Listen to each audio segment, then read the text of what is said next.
Welcome to the Fit Strong Women Over 50 podcast, episode number 160.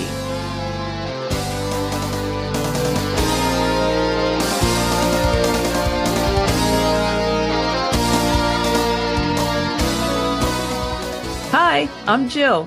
Thank you for joining us today. And I'm Chris.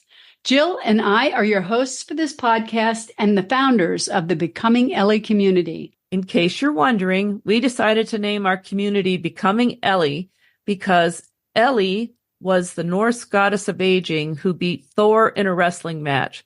Chris and I thought, hey, we want to be like Ellie. You can find out more about the Becoming Ellie community and this podcast at our website, becomingellie.com. Ellie is spelled E-L-L-I. Be sure to sign up for our newsletter while you're there. That way you'll know about new episodes and anything else that's new with us.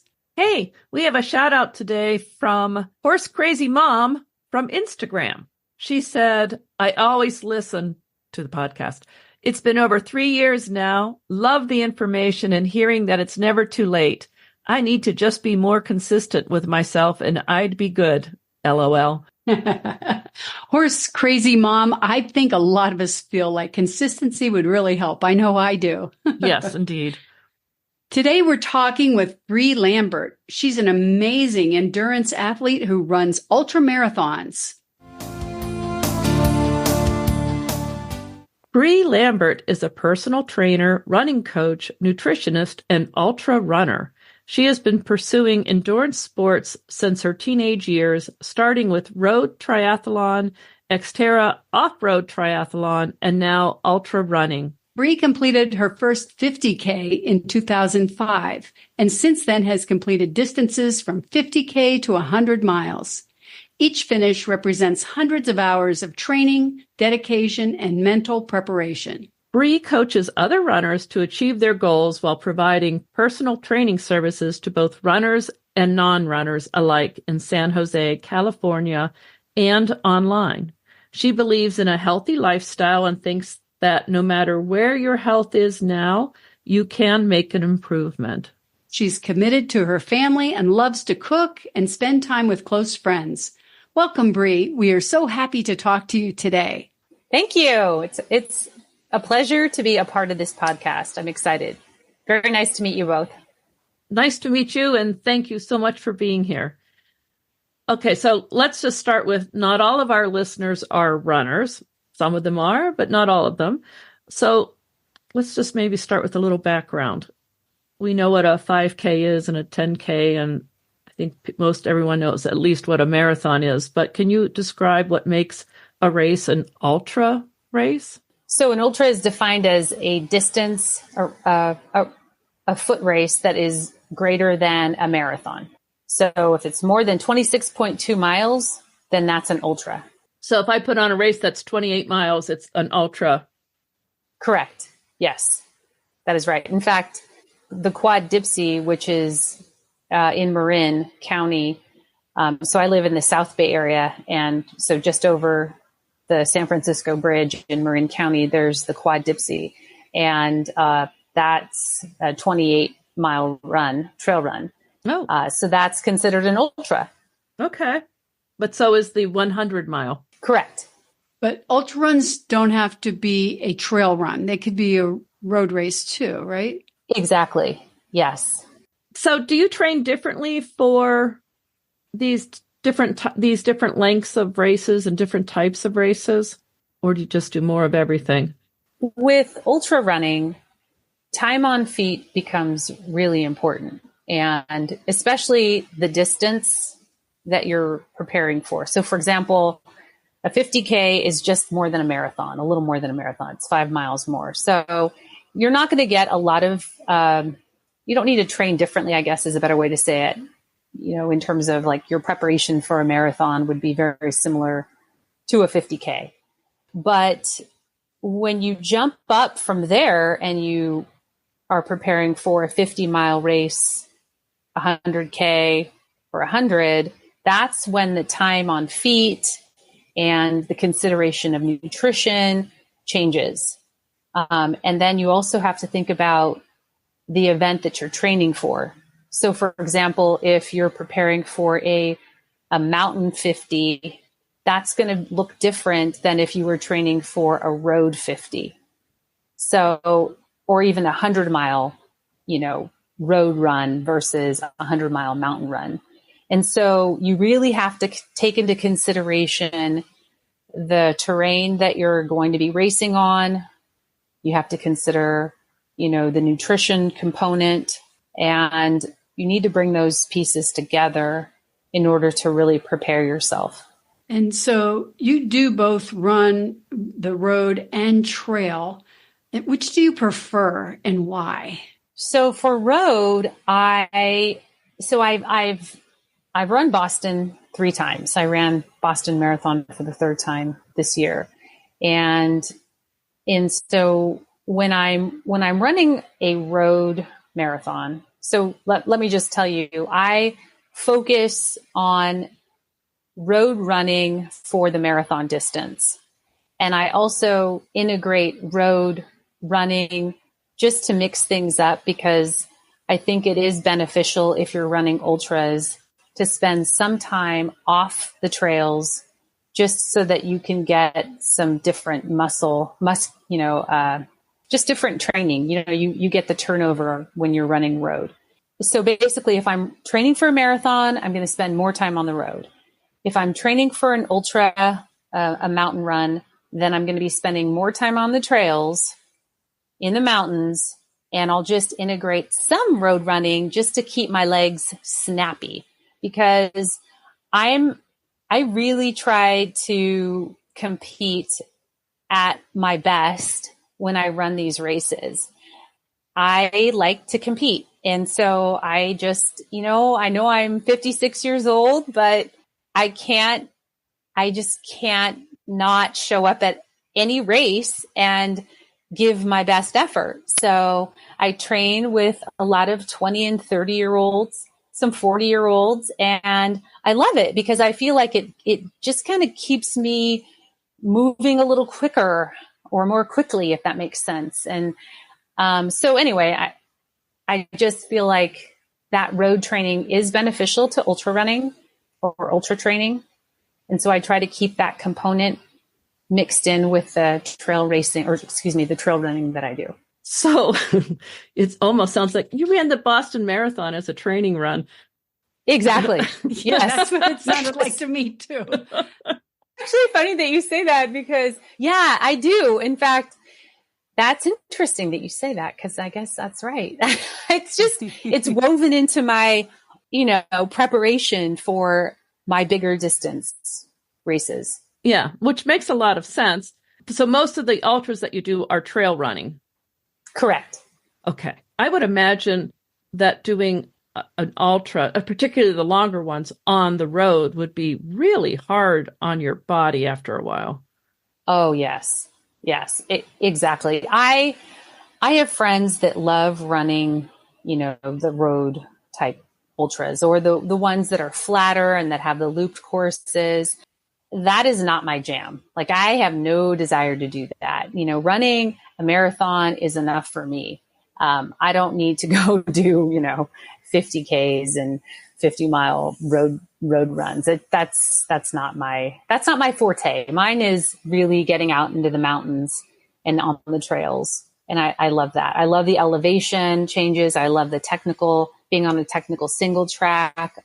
All of that is why I run ultras, mountain ultras. Great. If someone wanted to get into trail running, do you have any advice on how to get started?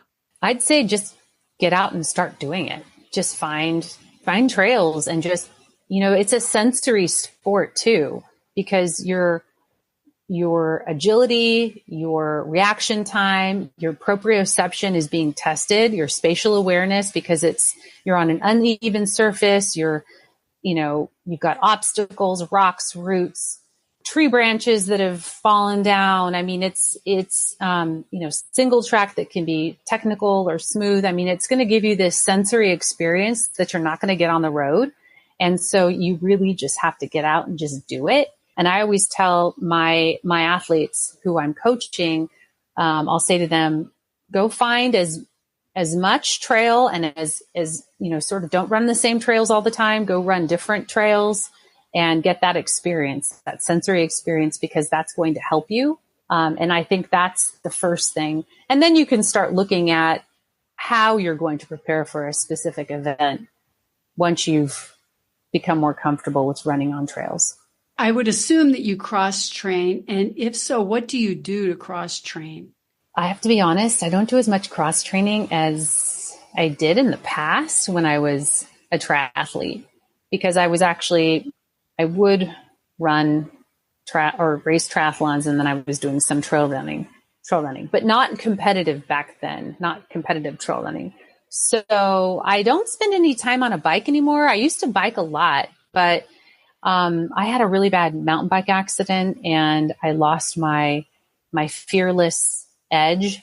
And so I don't cycle anymore. I have a spin bike. My garage is converted into a small studio, like a fitness studio. So I have a spin bike. So I'll do some spinning.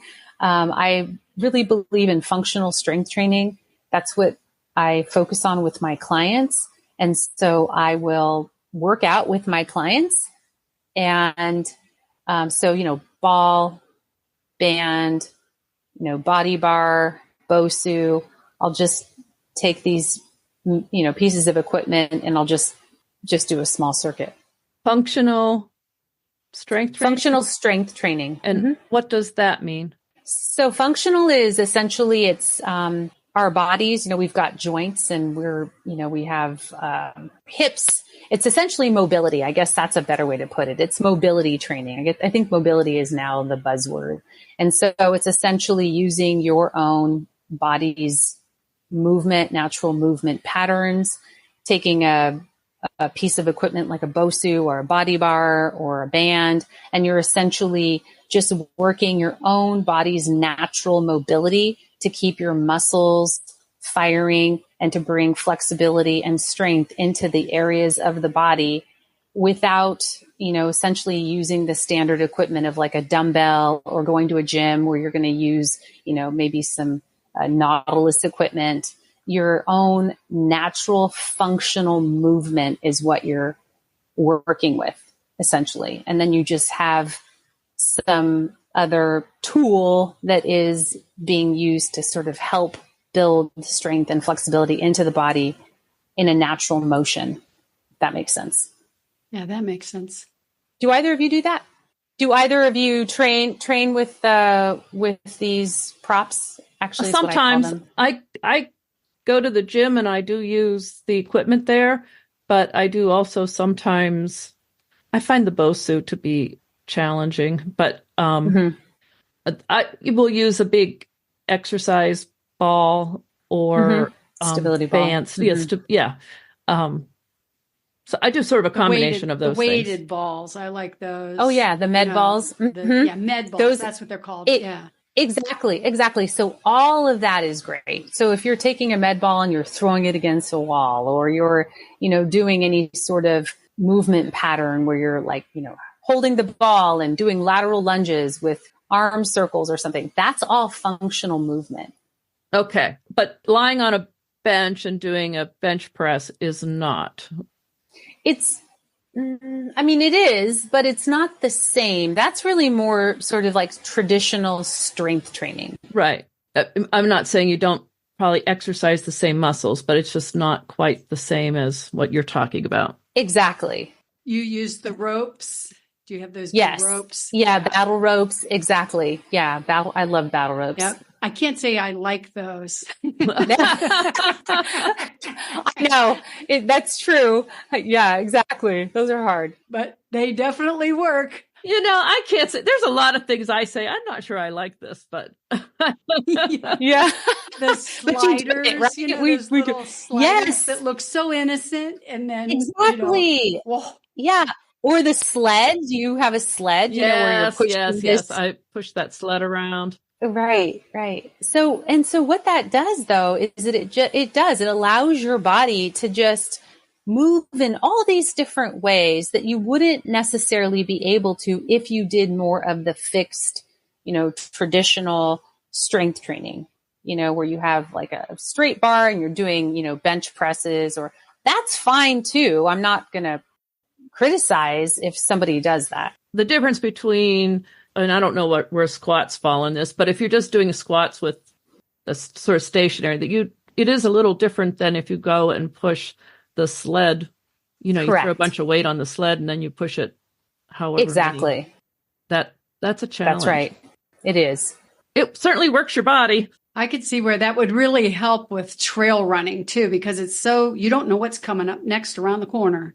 Exactly. I mean, if a tree comes down and you've got to go over the tree or under the tree, and if there's enough space between the ground and the tree limb, which has happened here in Northern California, I'm sure there too, we've had some different seasons where it's rained significantly, and I live near trails. And so then I'll go out after a storm and it's, the debris is just crazy, and I'll be on a single track and all of a sudden I'll just be like, oh my gosh, there's a tree down. It's like covering the trail. How am I going to get around this?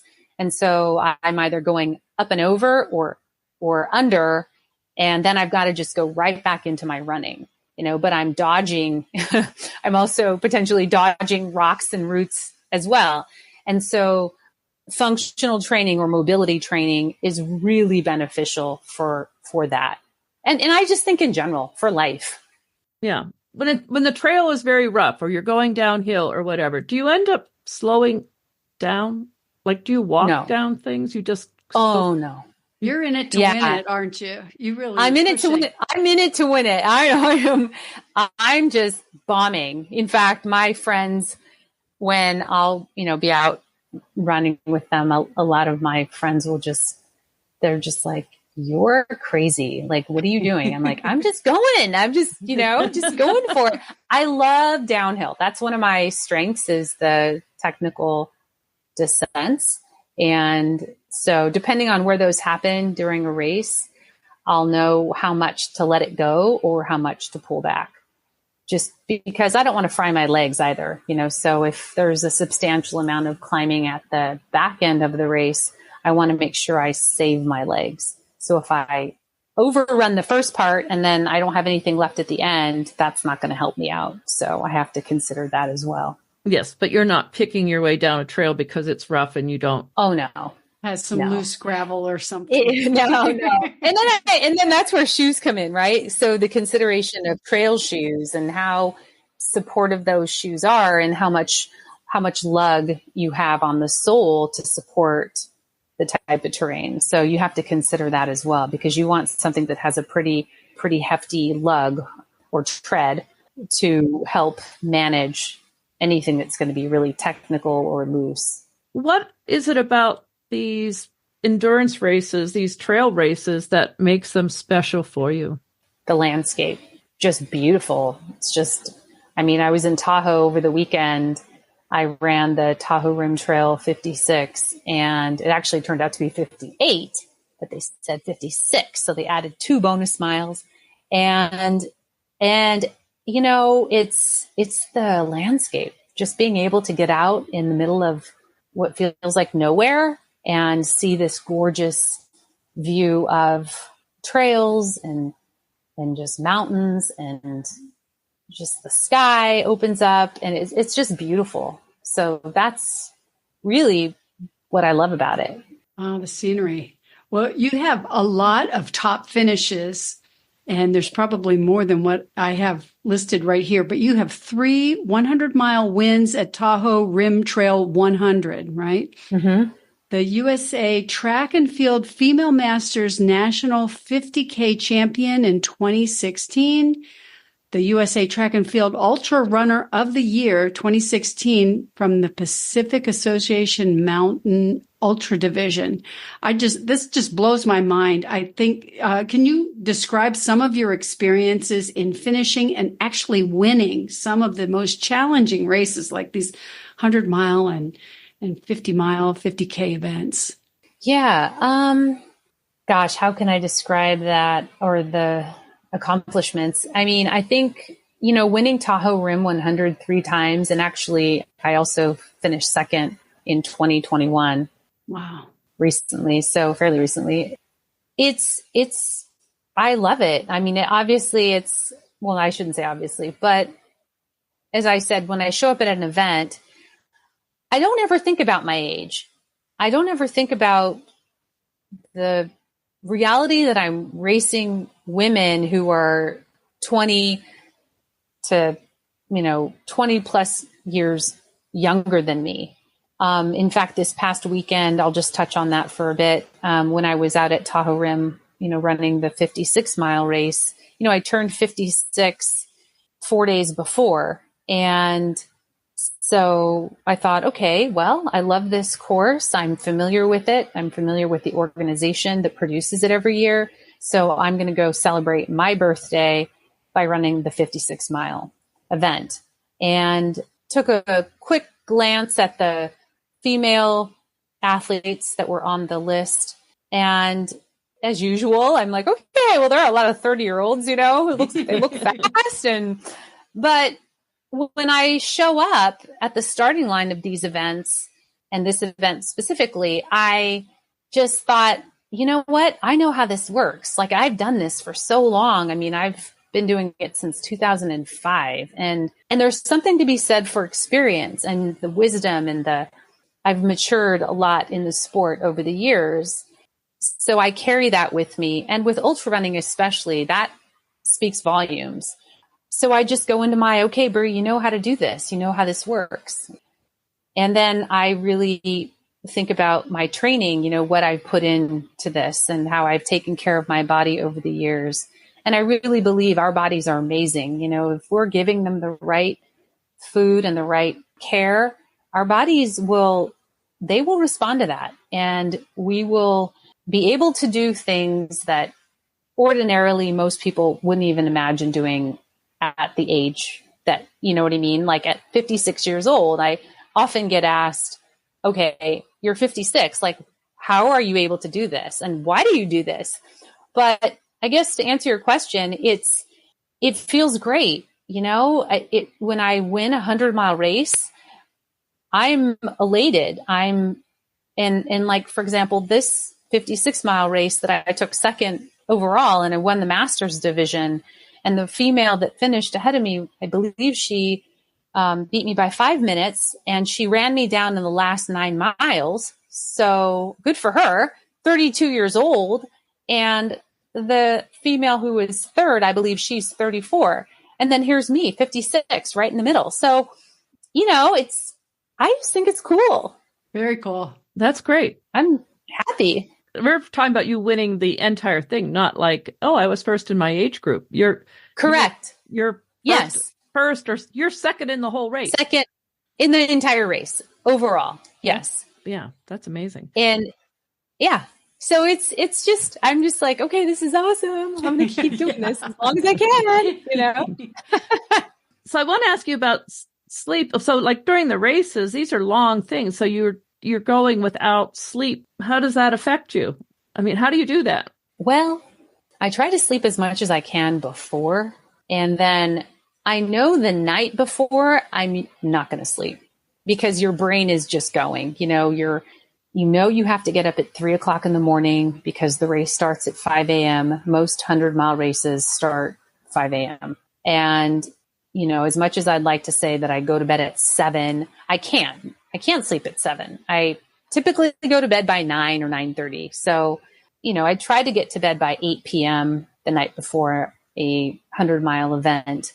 But even then, I'm just lying there looking at the ceiling, because I'm thinking about my event and I'm thinking about, okay, I've got to make sure I remember to go through this checkpoint and see my crew there and take this, or make sure I'm fueling with this, or, there's just all these things I'm going through. I'm visualizing the course. So it's really hard for me to shut my brain off the night before an event.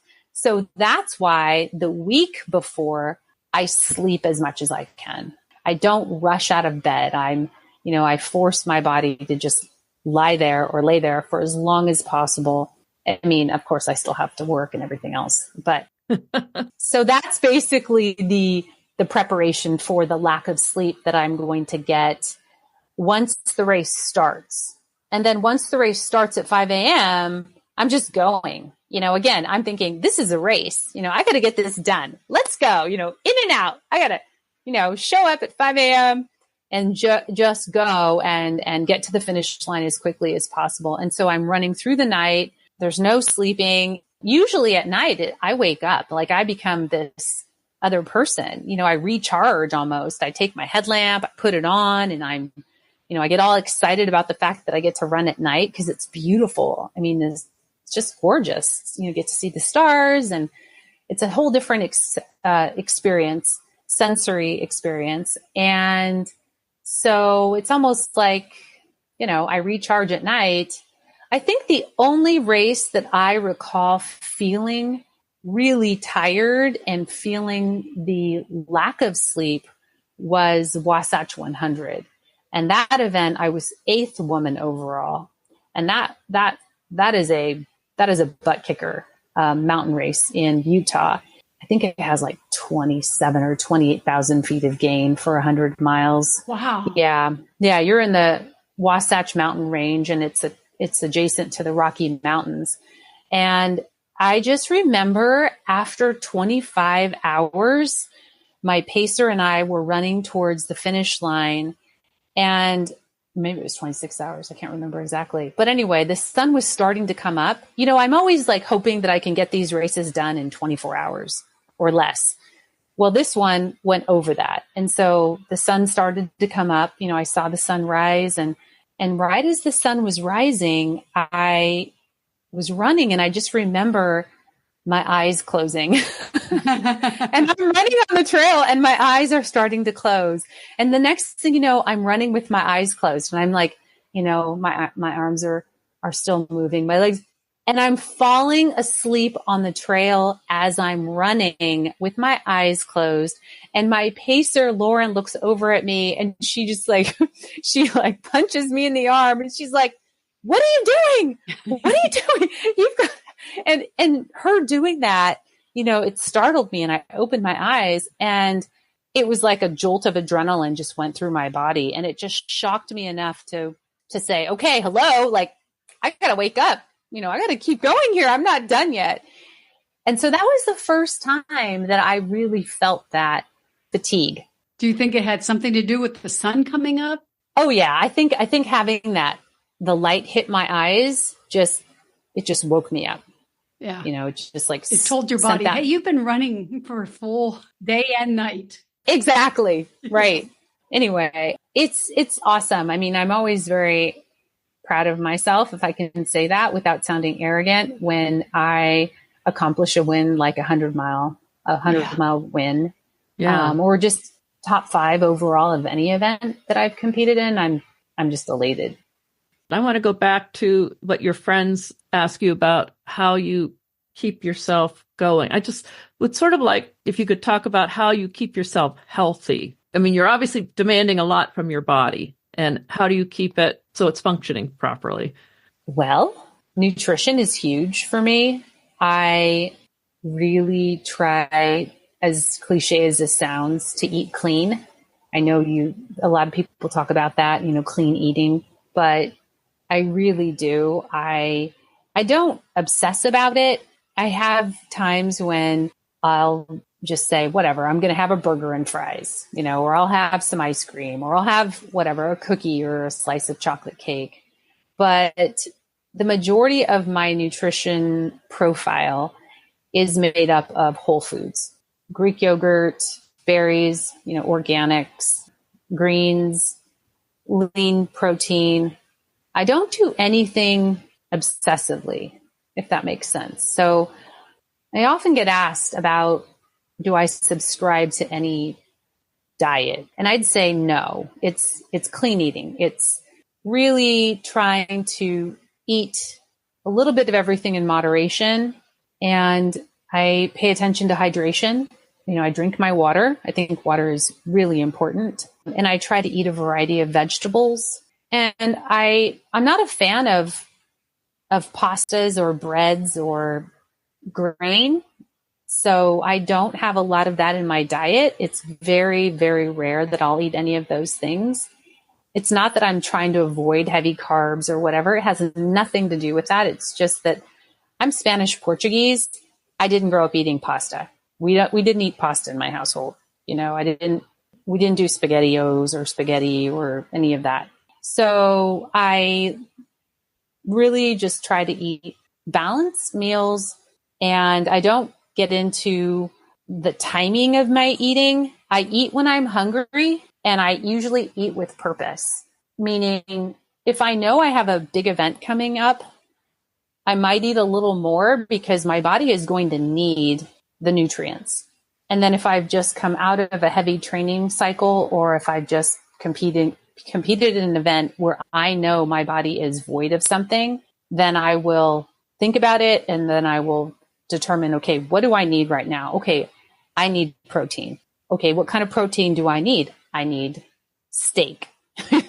Medium rare. You know what I mean? It's just, so I'm very intentional. I think that's probably the best way I can describe my eating is I'm a very intentional eater. I wanted to ask you some questions about your mental attitude and how you handle all of that. Like, how do you keep your mind occupied during those long hours? I was almost going to say long, lonely hours, but if you have a pacer, maybe it's not as lonely.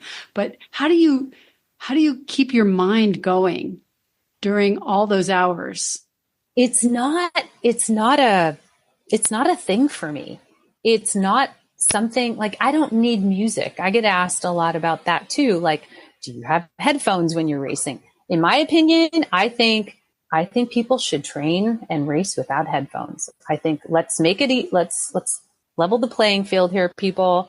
Take away the headphones, because it's been proven that headphones help you run faster, because people get into the cadence of the music and everything. So in my opinion, I think people may not like this when I say this, whoever listens to this podcast, and maybe be like, oh my gosh. But I really think challenge yourself by taking out the headphones, because to me, that's a lot harder because you're not distracted. And when I'm racing, I really try to be in the moment. I try not to lose sight of what is happening with my body. I try to stay in tune with my body. I try to stay in tune with my thoughts, because the longer the distance, the more important it is for you to stay connected, because you have to pay attention to nutrition. You have to pay attention to hydration.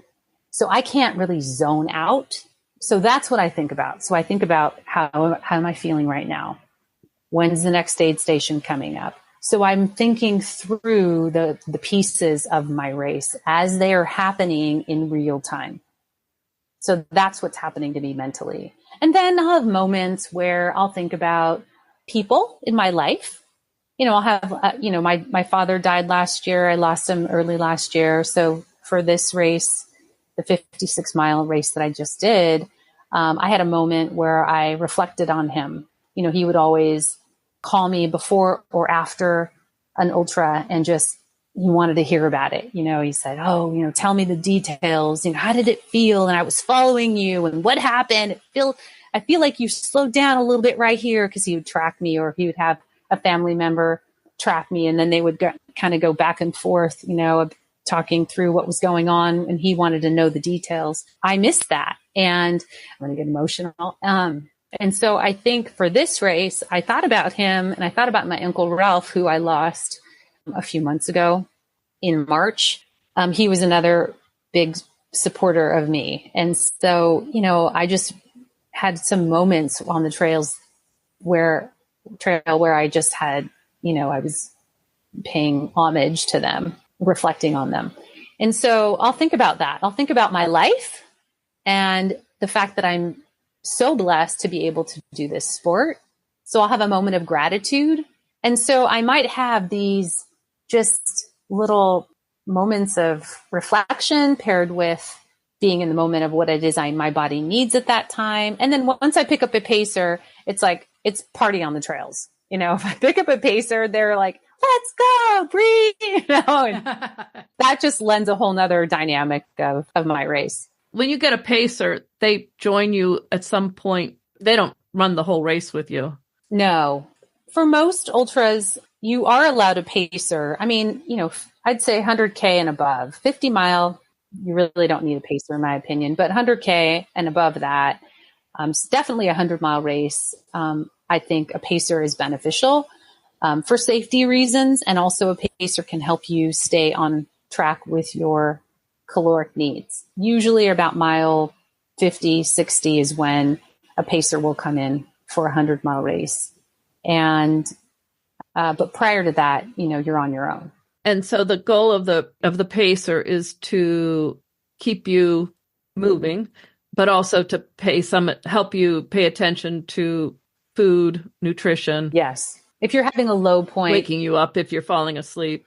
Exactly. Yeah. And you're going to have a low point when you hit 70, 80 miles. Generally, you're going to have a low point. You might have two low points, maybe at mile 50 and then at mile 70 or 80. It's very common. The pacer's job is to, again, keep you safe, make sure you don't go off trail, which can happen, remind you of your caloric need, and then to keep you going. They become like a coach. They're motivating you to keep moving forward.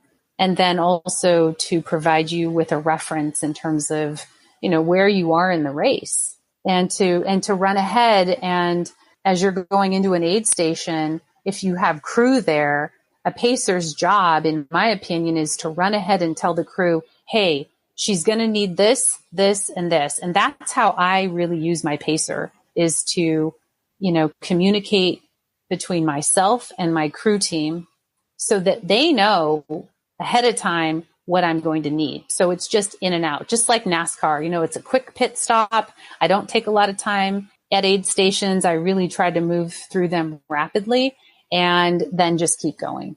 I hadn't thought about that, but yeah, I hadn't either. That makes a lot of sense.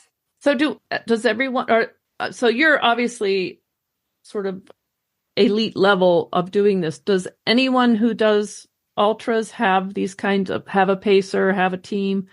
I think so. I think to some degree, not everybody will use a pacer. I know there are some elites that prefer to run entirely on their own. They do have crew though. So that is standard. Okay. So someone who's doing this, even if they're not the fastest runner, they'll still recruit family or friends or somebody to be their crew. Yes. During the race. Okay. Yes. That makes sense. I would think it'd be very hard to do 100 miles without any kind of support. It is. Yes. I believe so. I've seen some runners attempt or actually do that. And I always say to them, if I have an opportunity to connect with them, I'll say, it really is important to have somebody crew you for this event. It just, to deal with drop bags on your own and have to, ask for a drop bag or wait for a drop bag. And then you're, sifting through stuff. It's just, it's to me, that would create too much anxiety. And I just, again, like to get in and out as quickly as possible. So if I have my crew there, they know what I need, they have it available for me, and I just take it and I keep moving. So I think it's huge. Do they have porta potties at these aid stations? Where do you go to the bathroom? They do. Yes. That's funny. Yes. Well, sometimes you have to just pull off trail and go behind a tree, but most of these events have some, like a porta potty. I just all of a sudden thought of that. You're out there for 24 hours. You're going somewhere. Yeah. When I ran Wasatch 100 a few years ago, it was the first time that I experienced this. It was almost like a little tent. I ran into this aid station, and Wasatch has pretty remote sections. And so I remember running into this aid station, and I had to use the restroom or bathroom. And I asked, where can I go to the bathroom? And the person pointed over to this tree, and next to the tree, there was this little tent and with this opening. And so I thought, oh, this is so interesting. It's a baby tent, And so I went in, and there was this makeshift toilet seat with a hole in the ground and, wow, some toilet paper. Yes. And I thought, oh, this is different. I've never done this before. Pretty primitive. very primitive. And so that was the first time I'd used something like that. I actually thought it was kind of cool. So yeah. Mm-hmm. Otherwise you're just going out in the, yeah, in the woods. All right. That was a off topic, I guess, sort of, but it's okay. I get asked that a lot. Yeah, that's okay. And weather. If weather's too hot, weather's too cold, rainy, snowy, whatever. How do you keep yourself going? How do you manage that? Does that affect your emotions, or are you out there saying, why am I here? Just how do you handle bad weather? So last year, I ran UTMB.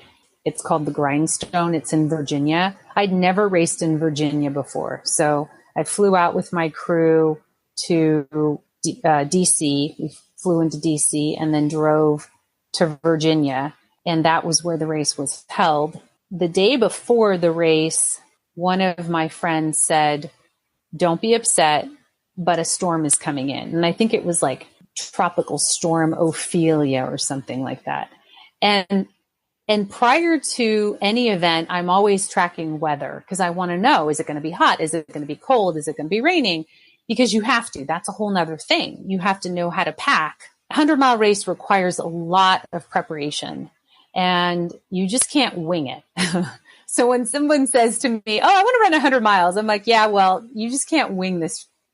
That distance is another level. So knowing this, if this wasn't a 100-mile race, but it was 100K, I didn't know the trails. I'd been tracking the weather and I saw that the weather looked great. Well, then the day before, my friend says to me, don't get upset, but a storm's coming in and we are in the pathway. Like it's going to hit and it's going to hit at this time. And I thought, oh no, this is not good because I had nothing. I mean, I always try to carry a Houdini or like a slicker, like a rain jacket.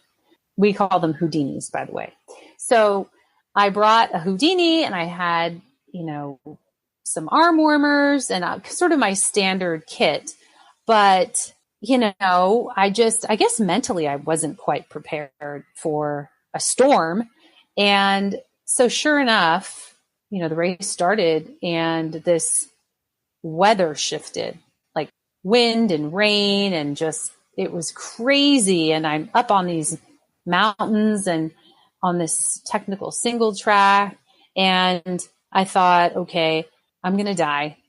I'm probably just going to die because this is crazy. Like, what the heck is happening? I'm going to be blown off this mountain. Of course, I really didn't think that was going to happen. But, you just have these moments where you're like, what is going on right now? Like, this is terrible. And so it's in those moments that I get upset. Of course, I'm like, I'm going to blow my race. I'm going to fall. I think I almost slid down the side of the trail and all this kind of stuff. But also, I've been doing this for such a long time that, you do develop a mental toughness and that kicks in, so then it becomes this, pull it together, girl, you got this. And I just start having these conversations with myself where I'm like, come on, and I'll just start saying that out loud. I'll say, come on, Bree, you know how this, you're not letting a tropical storm defeat you. I got this, and I just become my own cheerleader and it's hysterical because if somebody saw me or heard me, they'd think I was nuts. But, I go into this whole other mode of like just fierceness and it's survival. I think we all as humans definitely have this innate, survivalist that comes out when we're in the middle of just chaos or, you know what I mean? It's crisis. Yeah. When you go into crisis mode, you're like, Jesus, I got to live. Like, and then I start thinking, I got to make it home. My husband, I'm a mom, I can't be dying out here in Virginia on this trail in this storm. This is not the way I'm going to, I'm going to leave this earth. And it's hysterical actually, but that's what happens. Okay. Yeah. You're your own cheerleader. That's for sure. Yes. Really yes. Grab it up. Well, I'm thinking about fueling, when I imagine that fueling before during, after an ultra event is tricky. Can you give us an idea of how you manage your food intake? Do you rely on certain products or drinks, prepared gels, or other food products? Can you tell us a little bit about it? So I have tested over the years a number of products. I think I've tried just about everything. And if I haven't, I probably will at some point, just because I like to test things out. I'm always curious, because if an athlete that I'm working with comes to me and says, I'm using this, and I'm like, well, I'm not familiar with it. What does it look like? Like, what's the nutritional profile? I'm just curious. I've studied nutrition for a long time, and I'm always reading, I'm always consuming information. My husband's the same way. So we sort of nerd out when it comes to nutrition, and especially endurance performance. So to answer your question, I've figured out what works for me. And what I use is Vespa, which is I guess it's not necessarily a new product, but I was talking to the president, Peter Defty, about it. And, a lot of ultra runners, or even runners in general, endurance athletes, still don't quite know what Vespa is or what it does, even though it's been around for over 10 years. But I think it's a product that is definitely beneficial and can help with endurance. What it does, and I'll just tell you just briefly, is it's like a liquid consistency. You take it before you run your endurance event. And it can be running, it can be a triathlon. And what it's designed to do is act as a catalyst to help your body burn fat and use that as its primary fuel source efficiently. Now, it also pairs with a type of nutritional food plan called optimal fat metabolism. So, or I guess to make it a little simpler, it's essentially training your body to be fat adaptive. So to use fat as fuel. And so there's this whole nutrition plan that it pairs well with. But the essence of this product is that it will help you metabolically become more efficient as using your body's using its own fat as fuel, as its primary fuel source, so that when you're running an ultra race or any endurance event, even a marathon, you're not burning through glycogen as rapidly. So that's essentially Vespa. So I take Vespa. I also use Honey Stinger waffles, and I use Honey Stinger gels. I think they've been around for a long time. I'm sure most people are familiar with that brand. And then the other is I use Salt Stick, which is electrolytes. They're in pill form. I love Salt Stick. They have their fast chews. So if I'm feeling void of electrolytes during a race, then I'm going to just pop a few of those or chew a few of those fast chews. And I'm going to get the sodium, the potassium, and the chloride that my body needs along, I'll chase it with some water. And then the final thing that I'll use, which I love, is I started using Bunk Breaker. They have the bars, and then they have their protein bar, and then they also have their chews, Bunk Breaker Energy Chews. So that's it. And anything beyond that in terms of real food is avocados. I usually have an avocado or two on course. I slice it open, take out the pit, put a little bit of salt, and consume that. It's great.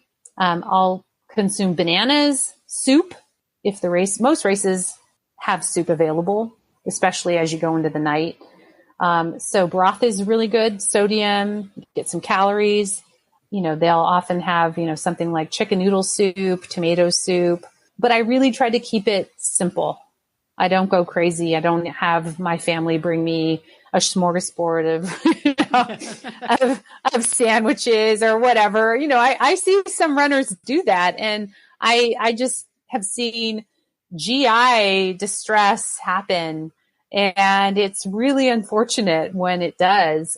I've just learned over the years what works for me, and these are just some of the products that I've found that really settle well. Yeah, thanks for sharing that, because that's really a challenge, I think, fueling and making sure you don't end up with GI distress and you don't run out of all the different parts that you need. I have not heard of Vespa. I have used the salt sticks, which I really like the chews. I like them, but I had not heard, so I will check that out. Yeah, Vespa. Vespa Power Products. And the honeycomb. Mm-hmm. I like the waffles, some people like the chews. The Honey Stinger has their chews too, but the waffles, I go back and forth between the waffles and the gels. I try not to go crazy with the gels. After a while, you know how it is. It's just those gels are in your mouth. A little hard. Yes. Oh. The waffles are probably not as new, but they are newer. I remember when we were seeing them, oh, look at this. Mm-hmm. I know, like the Stroop waffle. Yes. Yeah. And the salted caramel. I love the salted caramel, and I love the cinnamon. So Honey Stinger has both of those. Those are delicious. Good to know. You talked briefly about nutrition, but your clients, people that you're coaching, what kind of a nutritional advice do you give them? Depending on what I'm coaching them for, so if it's general fitness, then depends on what their goals are, really. If they want to lose a few pounds, lean out. I think it really is client dependent, what their needs are. And it also depends on how much they want to unpack, because not everybody is necessarily interested in restructuring how they eat. It's very hard. I have clients that have come to me and said, well, I want to lose 20 pounds. How can I do that? And my response is, well, that's going to take time. It took time for you to put that weight on, and it's going to take time for you to take that weight off. And ultimately it's a lifestyle change. And so I really unpack the details of what they're looking for, why do they have a goal to lose weight or implement some kind of nutritional component to their training or to their coaching. So I really try to get into a bit of psychology as well. On your blog, you have a few posts about how to prepare to run a 5K, how to prepare to run an ultra, and how to prepare to run a mountain race. And I would guess that there are some common things about preparing to race, regardless of the distance.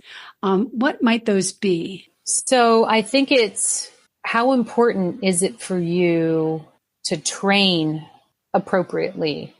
Because I always ask my clients, my run clients, if they say, well, I want to run a 5K or I want to run a half marathon, I always say, okay, well, why? What do you want to get out of it? Do you want to just finish? Do you want to be competitive? And so again, I always like to understand the source of the goal that they've established, because the thing is it may sound good to someone, right? If somebody says to me, well, I want to run a 10K, and I'm like, okay, great. Do you know what that means? And they're like, I just want to run 6 miles. Okay, well, have you ever run 6 miles before? No, I've only run 3 miles ever. Okay, well, you're doubling that distance, and that's going to require this. And, I help them understand.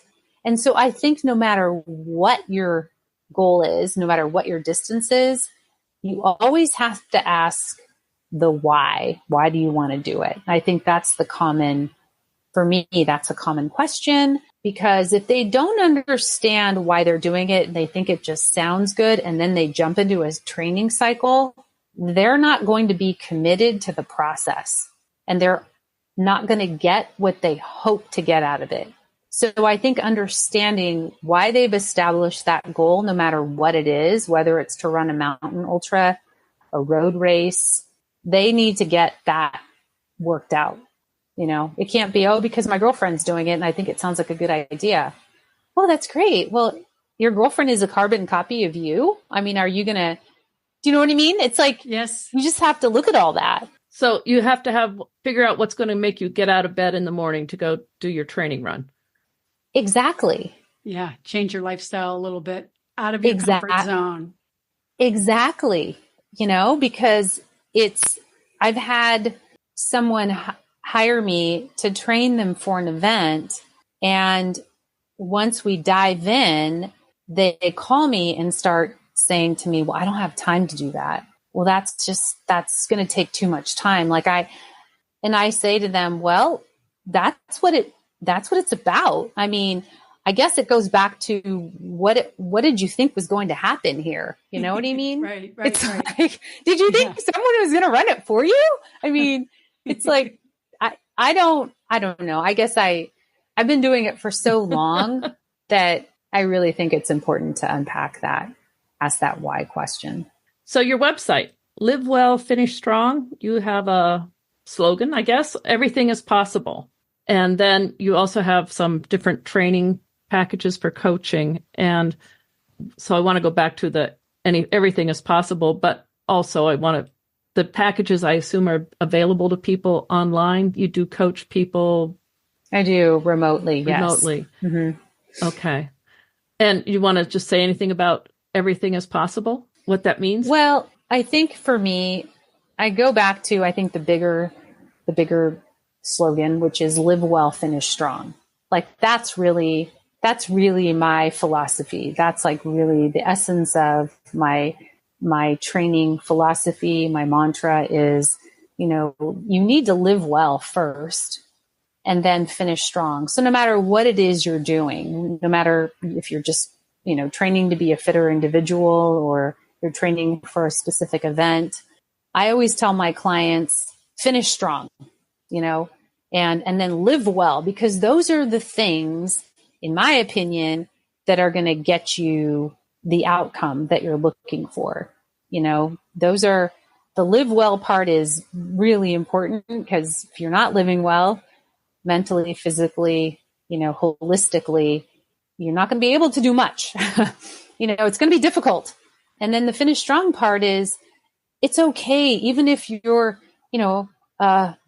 mid pack, end of backpack or whatever, just push to the end, just like I think in anything that we're doing in life, just finish strong. Even if you're dead last, it's okay. I mean, you did it. It's great. And you should celebrate that. So that's what it's about. Well, let's talk a little bit about sponsors. I saw on your website, you have some links to various products or things. And one I wanted to ask about was egg weights. I'm not exactly sure what they are. And can you tell me about them? Yeah, sure. So egg weights is it's a manipulative, or it's a training tool that I helped. I'm a co-founder of Egg Weights. Oh, wow. So it's a handheld weight that is designed to, it can do a lot of different things. And actually, when I met the founder, the inventor, Christian Malcolm, in 2016, I believe is the year I met him. He lives in Southern California, but he sent me a prototype of an egg weight. And I, understanding, functional movement and mobility training, I took hold of these little handheld weights, is really what they are. And they're sort of in the shape of an egg, which is why it made sense to call them egg weights. But when I held them, I thought, oh my gosh, this is incredible. Like this, for running especially, could be really beneficial. And so that's what I saw, but also for training in general, the functional training component, because some people, they don't want to hold a dumbbell, after a while, if you're doing, shoulder exercises or, anything with upper body, to hold a dumbbell can be cumbersome, but to have a weight in the palm of your hand that literally fits in the palm of your hand, and, go to the website, eggweights.com, and check it out. But it fits in the palm of your hand, and there's a sleeve over the top of this weight, and it has a loop, and you put you thread your middle finger through the loop, and then they sit snugly in the palm of your hand. And then you can do all sorts of things. You can do jumping jacks. And so you get that little bit of resistance. And again, it's a sensory, you're getting sensorily stimulated, if that makes sense, but also neurologically, and you're getting that functional movement, with shoulder work and so forth. So anyway, that was the idea behind the creation of egg weights. So Christian took this when I said this makes all the sense in the world, and he's mass produced egg weights. I was very involved in the creation of the product and in the development of the business early on. Since before COVID, I sort of stepped back. Interesting. I never heard of those before. So that was kind of interesting. Yeah. And we have the running pod, and the running pod is specific to running. So it helps you understand where your arms are in relation to your lower body. Oh, interesting. Thank you. You're welcome. And what's next for you? Near future or next year, later? Yeah, well, I have August 17th is Tamalpa Headlands 50K. So I'm going to run that. That's in Marin County. And then in September, I'm going to compete at the UTMB Whistler. Right now, I'm not sure which distance, but it'll be either the 50K or the 70K. So that's Whistler, BC. So that's end of September. And then October, I'm thinking perhaps the Kodiak, UTMB Kodiak, and that's in Big Bear. And again, I'm not sure of the distance, but it's another ultra. It's also a UTMB event. And then there's a race that I mentioned earlier called the Quad Dipsy, and it's 28 miles, and it has over 9,000 feet of gain. And it happens every November 30th. So after the Thanksgiving holiday. And that's in Marin County. And it's beautiful. It's on the Dipsy Trail, which is the oldest known trail running foot race in the nation. And so you run 4 times that trail, the Dipsy Trail. So you start in Mill Valley and you go out to Stinson Beach and back, and then you do it again.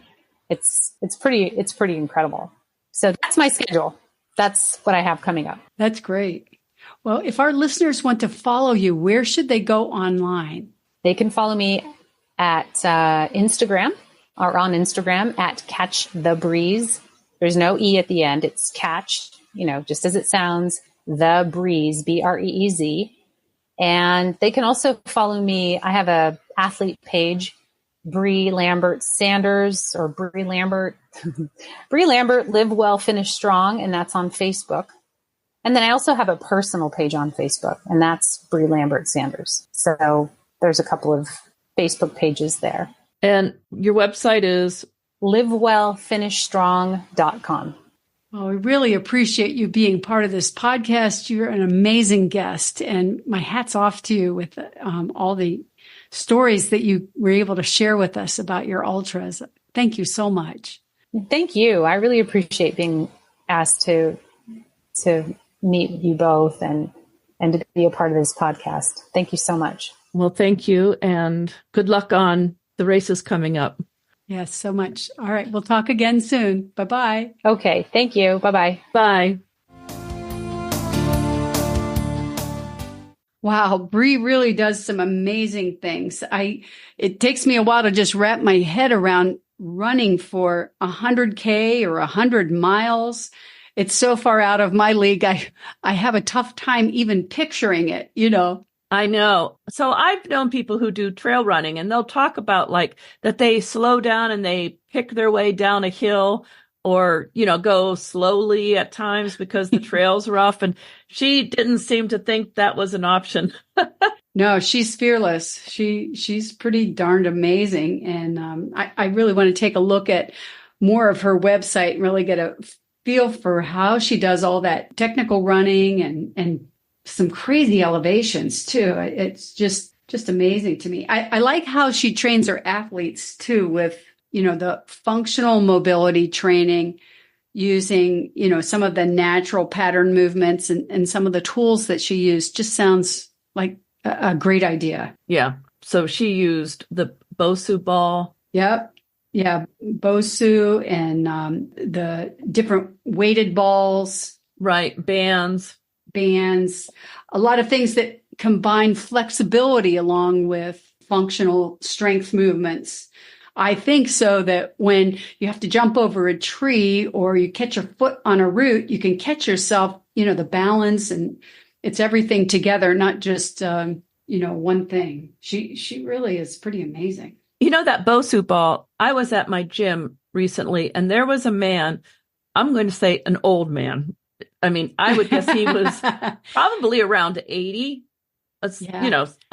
80 sounds old till you're almost there, right? Yeah, well, but so I shouldn't say, all right. So there was a man who looked like he was about 80. You can use whatever adjective you want. At any rate, he was using a Bosu ball and he had it so that the rounded part was down and he was standing on the flat part and he was standing on one leg. Really? Now that's balance. Balancing on the Bosu ball. I watched him and thought I would never be able to do that. It was impressive.